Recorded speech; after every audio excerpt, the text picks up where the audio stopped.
मुझे ये समझ नहीं आ रहा कि ये भारत सरकार का बजट है कि बिहार सरकार का बजट है। आपने बिहार के अलावा किसी और प्रदेश का नाम सुना वित्त मंत्री जी के पूरे बजट भाषण में? तो हम लोग जो है इस बजट जो है केवल खोखला ही इन लोगों ने किया है। नमस्कार, मेरा नाम हर्षिता प्रताप सिंह है और सिटी पोस्ट लाइव के खास प्रोग्राम तीखी बात में आपका स्वागत है। आज का मुद्दा देश का सबसे बड़ा मुद्दा है, यूनियन बजट। आज हमारी केंद्रीय वित्त मंत्री निर्मला सीतारमण ने बजट पेश किया और इस बजट में बिहार के लिए खजाना खोल दिया गया। लेकिन बिहार के लिए जब खजाना खुला तब न जाने क्यों विपक्ष के वो नेता जो लगातार ये आरोप लगाते थे केंद्र सरकार पर कि केंद्र सरकार बिहार के साथ सौतेला व्यवहार करती है, उनके पेट में दर्द होने लगा। उन्हें इस बात से तकलीफ होने लगी कि केंद्र सरकार ने अपना खजाना इस बार बिहार के लिए खोला है। कांग्रेस के बड़े नेता, राजद के बड़े नेता विरोध कर रहे हैं, इस बजट को जुमलेबाजी बता रहे हैं। यहां तक कि जयराम रमेश और मनीष तिवारी जैसे कांग्रेस के वो बड़े नेता जिनसे राहुल गांधी भी राय लेते हैं, वो भी इस बजट को लेकर कहते नजर आ रहे हैं कि ऐसा लग रहा है जैसे केंद्र का नहीं बिहार का बजट है। ये वही नेता हैं जो कहते थे कि बिहार के लिए खास बजट होना चाहिए, बिहार के लिए केंद्र सरकार को कुछ करना चाहिए, कुछ सोचना चाहिए। और अब जब केंद्र सरकार कुछ कर रही है तो इन्हें तकलीफ हो रही है और जैसे शब्दों का ये प्रयोग कर रहे हैं कि ऐसा लग रहा है कि ये बजट केवल बिहार का है। क्या ऐसे शब्दों से उन्हें आने वाले विधानसभा चुनाव में नुकसान नहीं होगा? इसी मुद्दे पर चर्चा करने के लिए मेरे साथ वरिष्ठ पत्रकार दीपक शर्मा जी मौजूद हैं, साथ ही साथ हमारे मैनेजिंग एडिटर श्रीकांत प्रत्युष जी। सबसे पहले हम शुरुआत करते हैं दीपक जी से। दीपक जी, एक और कांग्रेस राजद हमेशा ये कहती थी कि बिहार के साथ सौतेला व्यवहार हो रहा है और अब जब केंद्र सरकार इतना कुछ कर रही है बिहार के लिए तो इनके पेट में दर्द क्यों? नहीं, बिहार के ग्रामीण इलाकों में एक शब्द है कलेजा फटना। ये पेट में दर्द नहीं हो रहा है। आज जिस तलखी से इन्होंने बयान दिया है, इससे पेट में दर्द तो बहुत हल्का विशेषण हो गया, इनका कलेजा फट रहा है। देखिए कि मनीष तिवारी हैं, लोकसभा सांसद हैं, बड़े नेता हैं कांग्रेस के। वे क्या कह रहे हैं? वे कह रहे हैं कि मैं जब यह देख रहा था, बजट सुन रहा था, तो जितनी बार निर्मला सीतारमण ने बिहार का जिक्र किया, मुझे कन्फ्यूजन होने लगा कि यह केंद्र का बजट है, भारत सरकार का बजट है कि बिहार का बजट है।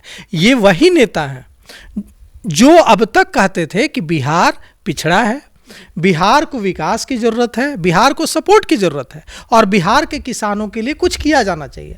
अब जब भारत सरकार ने किसानों के लिए मखाना बोर्ड बनाया, मखाना बोर्ड से किसे फ़ायदा होगा?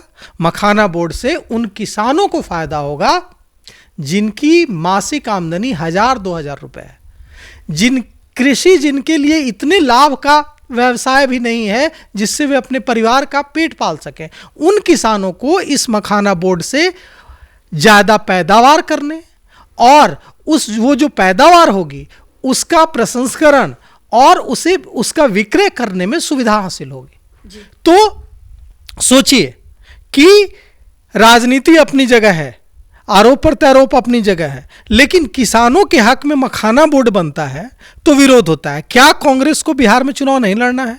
और उससे भी बड़ी बात यह है कि कांग्रेस का जो होगा सो होगा, कांग्रेस के साथ जो दल चुनाव लड़ेंगे जैसे राष्ट्रीय जनता दल, और उनको इसका कितना खामियाजा भुगतना पड़ेगा यह समझने की बात। राष्ट्रीय जनता दल की बात की तो नेता प्रतिपक्ष तेजस्वी यादव हैं, हमेशा लगातार हर बयान में कहते हैं कि विशेष पैकेज मिले, विशेष राज्य का दर्जा मिले।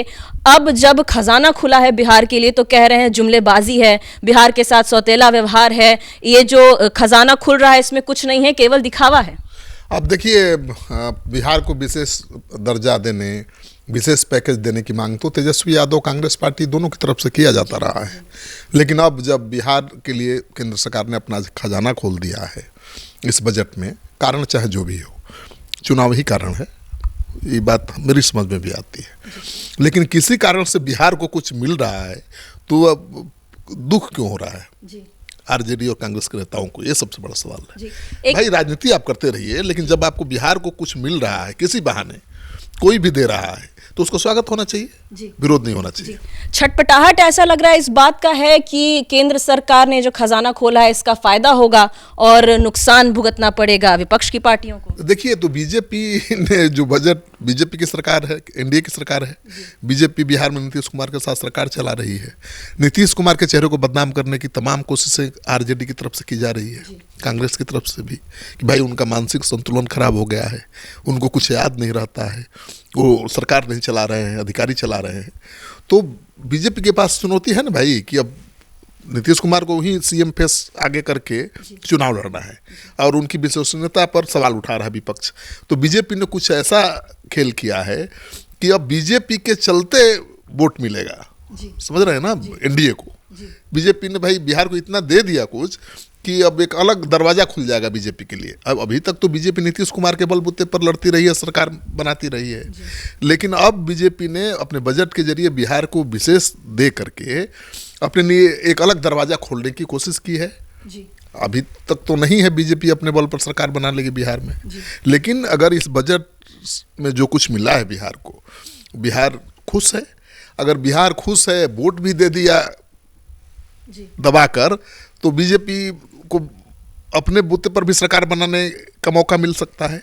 तो बीजेपी ने एक तीर से कई निशाने साधे। एक तरफ नीतीश कुमार को संतुष्ट कर दिया, नीतीश को सरकार ने पूरा लंबा चौड़ा लिस्ट भेजा था कि बजट में हमारी ये मांगे हैं, और ज़्यादातर मांगों को मान लिया है, तो उनको संतुष्ट कर दिया। अब उनको पलटी मारने का कोई स्कोप नहीं है, कोई बहाना नहीं है। दूसरी तरफ उसने अपने लिए एक अलग दरवाज़ा खोल दिया कि भाई बीजेपी बिहार की चिंता करती है, बीजेपी की सरकार बिहार में बनेगी तो बिहार आगे बढ़ेगा। दोनों संदेश दिया है, दोनों संदेश दिया है, लेकिन बीजेपी के साथ ये भी दिक्कत है कि कोई ऐसा चेहरा भी नहीं दिखता है जो सीएम के पद के लिए आगे किया जा सके। नहीं, वो उससे पहले हम लोगों को यह समझना चाहिए कि आज जो बजट आया है उस बजट में क्या मिला है और इससे क्या फायदा होगा, और इससे जो फायदा होने का दिख रहा है, जो कांग्रेस और आरजेडी को दिख रहा है कि इससे क्या फायदा हो सकता है, वो भी तो बिहार को समझते हैं। उसकी वजह से ये सारी चीजें हो रही हैं। देखिए क्या क्या हुआ है, उसके बाद हम लोग आएंगे सीएम के चेहरे पर और राजनीति पर। पहले तो खुशी मना लेना कि बिहार को कुछ मिला। ग्रीनफील्ड एयरपोर्ट्स बनेंगे।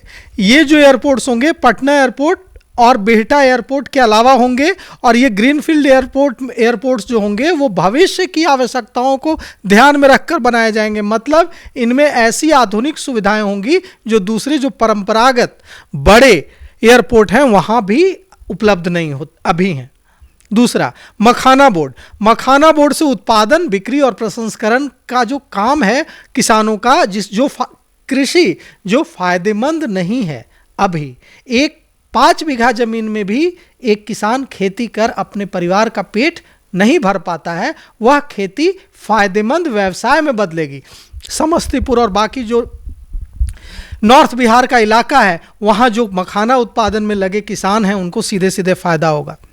आईआईटी पटना को बेहतर इंफ्रास्ट्रक्चर मिलेगा।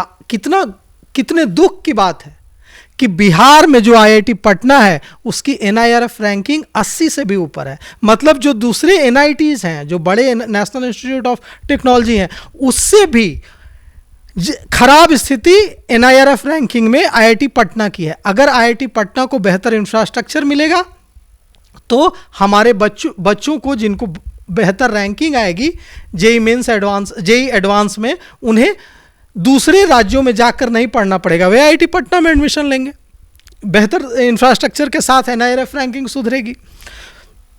Food technology institute, national institute of food technology Bihar में बनेगा। किसानों को सीधे सीधे फायदा होगा। किसान क्रेडिट कार्ड 3 लाख से 5 लाख सीमा की गई, इसका फायदा पूरे भारत के किसानों को होगा। लेकिन बिहार किसानों वाला राज्य है, किसानों का राज्य है। सीधे सीधे बिहार के किसानों को 3 लाख से 5 लाख किसान क्रेडिट कार्ड की सीमा होने से फायदा मिलेगा। पश्चिमी कोसी नहर परियोजना के लिए जो वित्तीय सहायता केंद्र सरकार, मोदी सरकार की ओर से दी जाएगी, 50,000 हेक्टेयर से ज़्यादा ज़मीन पर सिंचाई संभव हो पाएगी, मुमकिन हो पाएगी, और इससे किसानों की आमदनी बढ़ेगी। बिहार के उन किसानों की आमदनी बढ़ेगी जिनका सवाल उठाने का जिनके हितों का रखवाला होने का दावा विपक्ष करता है, जिनकी आवाज उठाने का दावा विपक्ष करता है, उन किसानों का काम होगा, उन किसानों की भलाई होगी इससे। अब हम आते हैं इस पर कि इतना कुछ मिलने के बाद क्यों ऐसा कहा जा रहा है। देखिए, मनीष तिवारी को राजनीति नहीं करनी है बिहार में, जयराम रमेश को राजनीति नहीं करनी है। पहले हम ये आपको बताते हैं कि जयराम रमेश ने क्या कहा। मनीष तिवारी ने तो कहा कि मुझे लग रहा था कि जैसे ये बिहार का ही बजट है, केंद्र का बजट है ही नहीं। जयराम रमेश, जिनकी गिनती कांग्रेस के वरिष्ठ नेताओं में होती है और कहा जाता है कि राहुल गांधी भी उनसे सलाह लेते हैं, इतने बड़े नेता हैं कांग्रेस के। जयराम रमेश ने बाकायदा एक्स पर ट्वीट किया है और उन्होंने लिखा है माइक्रो ब्लॉगिंग साइट पर कि आंध्र प्रदेश भी तो एनडीए का भागीदार है, टीडीपी है, चंद्रबाबू नायडू भी है। चंद्रबाबू नायडू को क्यों भूल गई भारतीय जनता पार्टी, आंध्र प्रदेश को क्यों भूल गई। माना कि बिहार में चुनाव है, लेकिन आंध्र प्रदेश को भी तो याद रखना था। तो यह जो बात है कि मनीष तिवारी को तो चुनाव नहीं लड़ना है, कांग्रेस के नेताओं के बयान से ये साफ साबित हो रहा है कि केंद्र सरकार ने सबको छोड़ दिया है, बिहार को गले लगा लिया है, बिहार के लिए खजाना खोल दिया है। और इसका विरोध जो करेगा वो मिट्टी में मिल जाएगा, बिहारी मिट्टी में मिला देंगे। भाई, आपको भी चुनाव लड़ना है। राहुल गांधी और जयराम नरेश तो यहाँ चुनाव नहीं लड़ते हैं, उनकी पार्टी चुनाव लड़ती है ना। अब देखिए अखिलेश प्रसाद सिंह कैसे सफाई दे रहे हैं। अखिलेश प्रसाद सिंह ने क्या कहा ये भी दर्शकों को बताना जरूरी है। लेकिन डैमेज कंट्रोल वो कर रहे हैं। अखिलेश जी ने क्या कहा वो हम बयान भी दिखा देंगे, लेकिन वो डैमेज कंट्रोल करने में जुटे हैं, क्योंकि उनको डर हो गया कि नेताओं ने क्या बयान दे दिया। भाई, अरे ये तो विरोध कर रहे हैं तो इसका उल्टा पड़ जाएगा चुनाव में, चुनाव हमको लड़ना है, हमको लड़ाना है। क्या ये बयान दे रहे हैं बिहार के खिलाफ। दर्शकों को हम लोग जरा सुनाएं, हम वो बयान भी सुनवाते हैं आपको जो अखिलेश प्रसाद सिंह कांग्रेस के नेताओं के बयान के बाद सफाई देते नजर आ रहे हैं। मुझे ये समझ नहीं आ रहा कि ये भारत सरकार का बजट है कि बिहार सरकार का बजट है। आपने बिहार के अलावा किसी और प्रदेश का नाम सुना वित्त मंत्री जी के पूरे बजट भाषण में? तो जब आप देश के बजट की बात करते हैं तो सारे देश के लिए उसमें कुछ ना कुछ होना चाहिए। और ये बड़ी दुर्भाग्यपूर्ण बात है कि जिन बैसाखियों पे सरकार चल रही है, उन बैसाखियों को स्थिर रखने के लिए उन्होंने बाकी मुल्क की जो विकास है उसको बिल्कुल दांव पे लगा दिया। अखिलेश प्रसाद सिंह ने सफाई दे दी, लेकिन जिस तरीके से कांग्रेस के नेता लगातार बड़े बड़े नेता बयान दे रहे हैं, ऐसे में नुकसान होगा, क्योंकि जो जनता है वो यही सोचेगी कि अगर कुछ मिल रहा है बिहार को तो उसका विरोध क्यों करना है। यही चिंता जो हमारे editor managing editor Shrikant Pratyush ने कहा, यही चिंता अखिलेश प्रसाद सिंह को खाए जा रही है। इसीलिए वे डैमेज कंट्रोल करने के लिए तुरंत बोलने को विवश हुए। उन्होंने क्या कहा, उन्होंने कहा कि नहीं नहीं ये गलतफहमी है, बिहार को तो कुछ मिला ही नहीं और सिर्फ सपने बेचे जा रहे हैं, सिर्फ घोषणाएं की जा रही। बिहार को क्या मिला? मखाना के बयान ही कंट्राडिक्टरी हैं, एक दूसरे के विरोध में हैं। मनीष कह रहे हैं कि अरे बिहार का बजट है, अखिलेश कह रहे हैं कि बिहार को कुछ मिला ही नहीं, जयराम रमेश कह रहा है कि सब बिहार को ही दे दिया। तो अखिलेश प्रसाद सिंह को डैमेज कंट्रोल करने के लिए इसीलिए आना पड़ा। बिहार कांग्रेस कमेटी के अध्यक्ष हैं, उन्हें ही राजनीति करनी है बिहार में। उन्होंने भी देखा होगा मनीष तिवारी का बयान, उन्होंने भी देखा होगा जयराम रमेश का बयान, और इसके बाद उन्हें समझ में आई होगी बात कि जब चुनाव में वोट मांगने जाएंगे तो लोग पूछेंगे, बिहारी पूछेगा, बिहार के किसान पूछेंगे, वे युवा पूछेंगे जिन्हें रोजगार के अवसर जिनके लिए बढ़ेंगे national institute of food technology बनने की वजह से। मुझे आपकी बातों से एक चीज़ ध्यान में आ रहा है कि देखिए हमारा देश कृषि प्रधान है, लेकिन कृषि पर आधारित ज़्यादा आबादी बिहार और उत्तर प्रदेश की है। 80% लोग कृषि पर ही आधारित है अपने जीविका के लिए। लेकिन आज तक बिहार में या उत्तर प्रदेश में भी कह सकते हैं काफ़ी हद तक कृषि आज तक एक इंटरप्राइजिंग बिजनेस का रूप नहीं ले पाया, मतलब लाभकारी सौदा नहीं बन पाया। जिस तरह से बिहार के लिए आपने कहा मखाना का इंस्टीट्यूट खोला जाएगा, इसके मखाना बोर्ड खोला जाएगा, फिर जो खाद्य प्रसंस्करण से फूड टेक्नोलॉजी के खोले जाएंगे, तो और नहर योजना पर जो पश्चिमी कोसी नहर योजना पर काम होगा, 50,000 हेक्टेयर से ज़्यादा तो सीधे तौर पर कृषि आधारित अर्थव्यवस्था है बिहार की। और खेती को बिजनेस बनाने के लिए, इंटरप्राइजिंग बिजनेस का लीजिए, बनाने की दिशा में बड़ी कवायद है, क्योंकि बिहार को जितना है तो किसानों को जितना पड़ेगा। 80% आबादी अभी गाँव में रहती है, उसकी जीविका का साधन खेती ही है। मिथिलांचल में चले जाइए तो मखाना सबसे बड़ा साधन है जीविका का, वहाँ मखाना की सबसे ज़्यादा खेती। इन दिनों तेजस्वी यादव जा रहे हैं खेतों में, मुलाकात करते हैं किसानों से, गोभी खरीदते हैं, और दूसरी ओर जब किसानों के लिए केंद्र सरकार कुछ कर रही है तो उसे जुमलेबाजी भी बता रहे हैं। तेजस्वी यादव के गोभी खरीदने से किसानों का दिल थोड़े पलटेगा। जब मखाना 1000 से 2000 रुपये किलो बिकता है अंतर्राष्ट्रीय बाजार में, वो किसान को 200 रुपये किलो नहीं मिलता। तो जब वहाँ बोर्ड का गठन होगा तो बोर्ड तो मखाना के उत्पादन बढ़ाने से लेकर उसके बाजार प्रसंस्करण और बाजार तक का मार्ग प्रशस्त करेगा ना, तो वहाँ के लोगों की आय का साधन बढ़ेगा, वहाँ के लोग खुशहाल होंगे।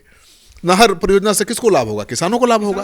तो बिहार की अर्थव्यवस्था कृषि आधारित है। कृषि पर ज़्यादा जोर दे के मोदी सरकार ने बिहारियों का दिल जीतने की कोशिश की है, और इसीलिए कांग्रेसियों के पेट में दर्द हो रहा है। लेकिन ये दर्द छुपा लेना चाहिए था, उसका इजहार करने से भारी नुकसान होगा। जी, इजहार करने से भारी नुकसान होगा। नहीं, इजहार करने से नुकसान हो गया।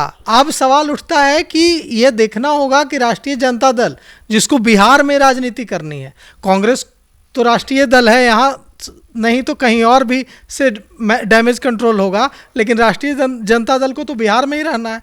अब साथ अगर लड़ेंगे जैसी की उम्मीद है, जब वोट मांगने जाएंगे तो जनता तो पूछेगी कि हमें मिला पानी तो तकलीफ, हमें मिला मखाना बोर्ड तो तकलीफ, हमारे आईआईटी में कुर्सी चेयर कंप्यूटर मिला, छात्रों के लिए इंफ्रास्ट्रक्चर मिला तो तकलीफ। तो सवाल उठता है कि ये जो नुकसान को अब डैमेज कंट्रोल कैसे करते हैं। नुकसान तो आज मनीष तिवारी और जयराम रमेश के बयान से हो गया, और मैं ये कहना चाहता हूं कि अब चंद महीने बचे हैं बिहार में विधानसभा चुनाव में।